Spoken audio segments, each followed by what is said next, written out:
बघा ते बरोबर बोललेले आहे. पालकमंत्र्यांशिवाय काही अडलंय का, ते काय चुकीचं बोलले.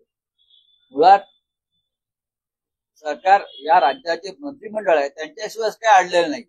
मंत्री कामच करत नाहीये. मुख्यमंत्री नसले तरी पण राज्य चालतंय.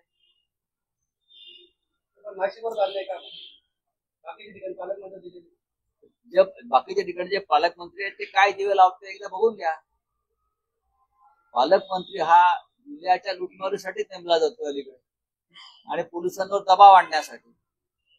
लाडकी बहीण योजनेमध्ये सरसकट लाभ देण्यात आलेला होता. अनेक चुका आहेत, अनेक अपात्र महिलांना लाडकी बहिणीचा लाभ दिला असं उपमुख्यमंत्री अजित पवार आता म्हणतात. मग त्याबद्दल तुम्ही प्रायश्चित घ्या.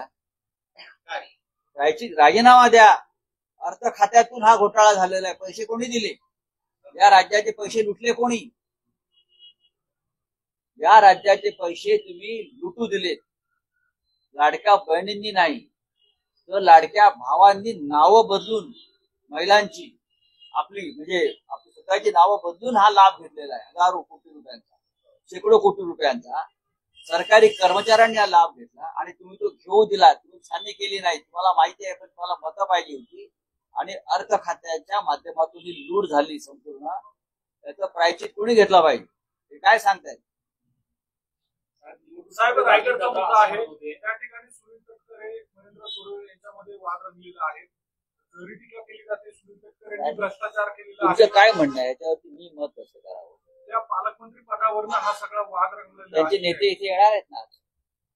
नेत्यांना विचारा प्रश्न. आम्ही कशा करता बोलायचं? राज्यमंत्र्यांना अजूनही त्यांच्या अधिकाराचं वाटप करण्यात आलं नाही.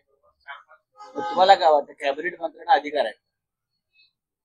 विचारा. राज्यमंत्र्यांना नाही म्हणून तुम्ही प्रश्न विचारताय. या राज्याच्या कॅबिनेट मंत्र्यांना सुद्धा अधिकार नाही. तुम्ही तिकडे केंद्रात सुद्धा नाही आणि राज्यात सुद्धा नाही.